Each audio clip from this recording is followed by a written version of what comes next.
Computer के अंदर एक माइक्रोसॉफ्ट वर्ड है और एक वर्ड पैड है। तो माइक्रोसॉफ्ट वर्ड खोलना है, ठीक है। उसके अंदर दो पैराग्राफ टाइप करने हैं। तो मैंने पहले ही टाइप कर रखे हैं, दोनों पैराग्राफ हैं, एक ऊपर एक नीचे, 6 6 लाइनें के हैं। दो पैराग्राफ टाइप करने हैं, तो दो पैराग्राफ टाइप हो गए। और कुछ भी करना है तो पूरा सेलेक्ट करके करना है, मतलब दोनों पैराग्राफ टाइप हो गए, उसके बाद पूरा सेलेक्ट करो। जैसे पहला सेलेक्ट कर लिया तो पहले वो कहेगा फ़ॉन्ट का वो चेंज करो। अब इसके अंदर जैसे टाइम्स न्यू रोमन कैलिब्री आ गया नीचे, तो मतलब इस तरह कहेगा कि वो चेंज करना है, या कोई भी कह दे तो यहाँ से सर्च करके चेंज कर देने हैं वो। तो मैं फ़िलहाल मतलब क्या करूँगा, टाइम्स न्यू रोमन कर दिया मैंने, ठीक है। अब वो कहेगा कि फ़ॉन्ट का साइज़ चेंज करो, जैसे 10 11 12 14, 14 और 12 के बीच में 13 नहीं है, 14 और 16 के बीच में 15 नहीं है। तो मान ले बाई चांस उसने कह दिया कि 15 करना है या 13 करना है, तो क्या करूँगा मैं, तो जैसे यहाँ पर डबल क्लिक कर दूंगा मैं, जहाँ 14 लिख रखा था तो यहाँ मैं 13 टाइप करके और एंटर मार दूंगा। पर सेलेक्ट होना चाहिए बिल्कुल ये साथ के साथ, तो ही होगा। तो इसके साइड में ये दो ऑप्शन है, तो पहले वाला ऑप्शन है जो, तो इससे तो बड़ा हो जाएगा और दूसरे वाले से छोटे हो जाएगा केस, मतलब सारे जितने भी हैं लेटर छोटे हो जाएंगे और बड़े हो जाएंगे, पहले वाले से बड़े, दूसरे वाले छोटे। अब वो बाई चांस ये बोल्ड का ऑप्शन है, ठीक है, ये इटालिक का ऑप्शन है। जैसे अब सेलेक्ट तो पहले से ही था, तो बोल्ड पे क्लिक कर दिया तो बोल्ड हो गई, इटालिक पे क्लिक कर दिया इटालिक हो गई, और नॉर्मल कर दिया मैंने फ़िलहाल के लिए, ठीक है। अंडरलाइन करना तो अंडरलाइन कर दिया, अब अंडरलाइन हटा दिया, ठीक है। अब जैसे ये पहला ये केस है, यहाँ से केस का मतलब जैसे ये हुआ कि मैं चेंज करने लग रहा हूँ, मान ले देख इसके अंदर,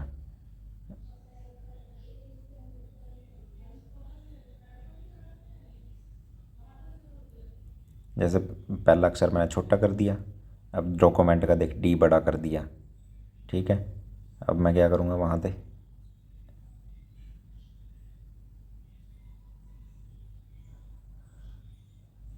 अब मैं कंट्रोल आल करके सेलेक्ट कर दिया। अब यहाँ से मैं सेंटेंस केस कर दिया, तो देख जैसे सेंटेंस नहीं हुआ, पहला अक्षर बड़ा और बाकी सब छोटे, वैसे हो गए सारे के सारे।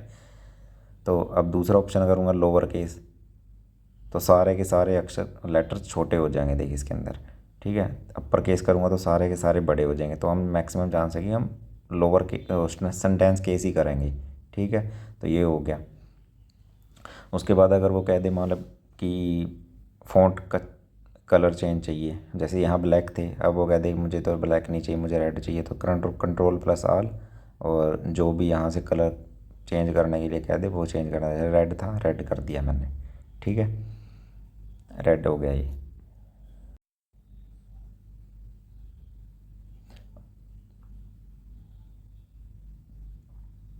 अब मान ली जैसे फ़ॉन्ट तो चेंज हो गए रेड, अब वो कहते इसका बैकग्राउंड चेंज करो, तो बैकग्राउंड इसके साइड वाले ऑप्शन थे, जैसे अब यहाँ देखिए येलो कर दिया, इसका बैकग्राउंड चेंज हो गया, यहाँ थे इसके साइड वाले ऑप्शन थे, ठीक है। दो हो गए। ये पहला केस है, जैसे मतलब भाई हमने जो भी लिख रखा है कि लेफ़्ट में करना राइट में करना, जैसे पहला ऑप्शन है अलाइन लेफ़्ट, तो लेफ़्ट की तरफ अलाइन हो जाएगा, ये देख लेफ़्ट की तरफ हो गए बिल्कुल लेफ़्ट। ये सेंटर में हो गया देख, दूसरे ऑप्शन है सेंटर का। ये तीसरा ऑप्शन हो गया ये एक जस्टिफाई का ऑप्शन है, तो मैक्सिमम चांस है कि जस्टिफाई बोलेगा वो करने के लिए, ठीक है। जस्टिफाई में दोनों साइड थे, मतलब पूरा प्रॉपर लग जाएगा, लेफ़्ट में लेफ़्ट से लग जाएगा, राइट में राइट से, सेंटर में सेंटर से, और जस्टिफाई में दोनों साइड थे। तो हम जस्टिफाई ही रखेंगे, ठीक है।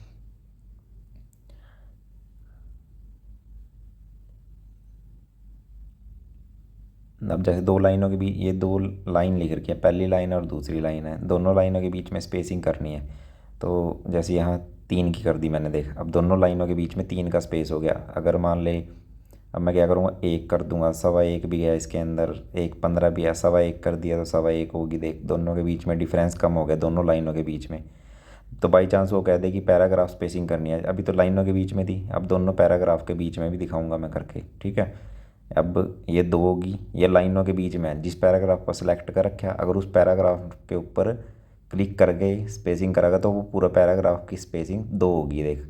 अब मैं पूरा कंट्रोल जस्टिफाई कर दिया मैंने, ठीक है, नॉर्मल कर दिया मैंने फ़िलहाल के लिए सारा का सारा, और 1.5 करके दिखा दिया ये पूरा का पूरा।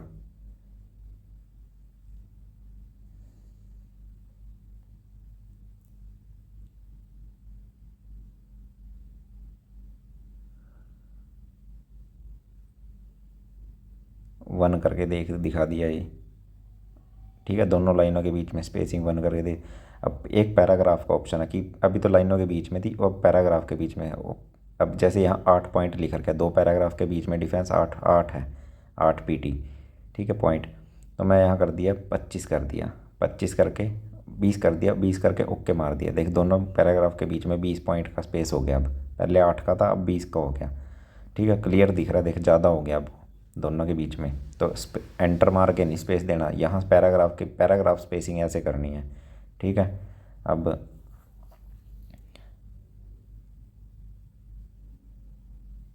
5 का कर दिया, देख 5 का हो गया, ये दोनों के बीच में कम हो गया, ठीक है।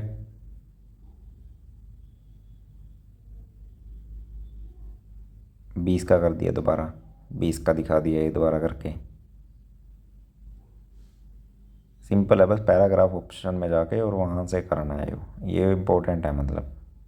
बस मेन यही है, ऊपर लेफ़्ट राइट सेंटर जस्टिफाई, बस।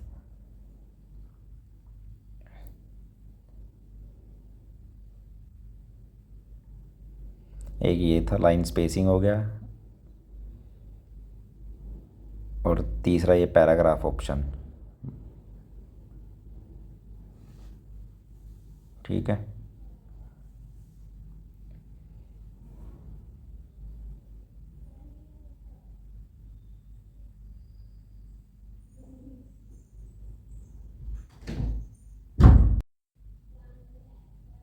तो अब वो कह देगा पैराग्राफ की हेडिंग भी बनानी है, ठीक है।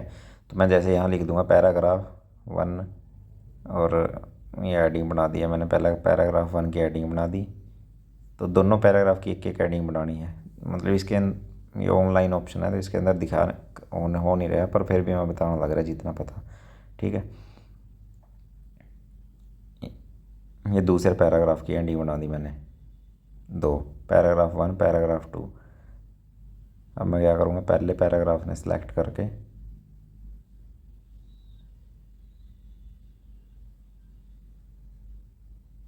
पैराग्राफ का मतलब हेडिंग सेलेक्ट करके, और वहाँ हेडिंग 1 लिख रखा है, देखो ऊपर स्टाइल 1, स्टाइल में जाके हेडिंग 1 हेडिंग 2 लिख रखी है ना, वो करूँगा।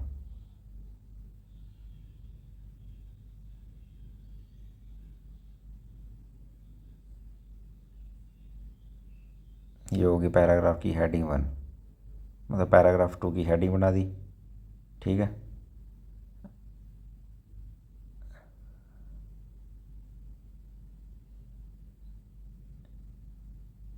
एक ऑप्शन और है फॉर्मेट पेंटर का, यहाँ फॉर्मेट पेंटर का ऑप्शन है, देख जहाँ मैंने क्लिक करा, ठीक है। यहाँ क्लिक करूँगा, पैराग्राफ 2 पे क्लिक कर दिया फॉर्मेट पेंटर, और जाके पैराग्राफ 1 पे छोड़ दिया। मतलब जो फॉर्मेट पैराग्राफ 2 का था वही पैराग्राफ 1 का हो गया अब, ठीक है। तो ये मतलब ये हो जाएगा।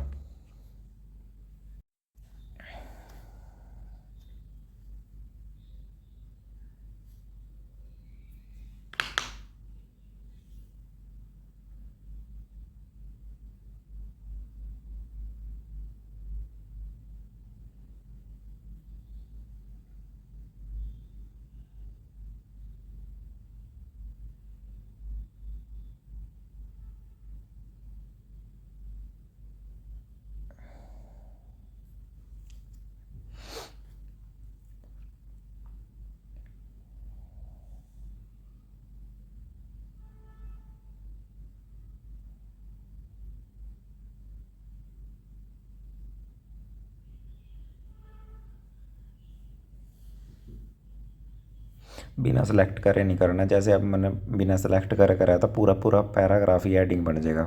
तो एडिंग सेलेक्ट करने वास्ते उतना अक्षर सेलेक्ट करना जितने की एडिंग बनानी है, ठीक है।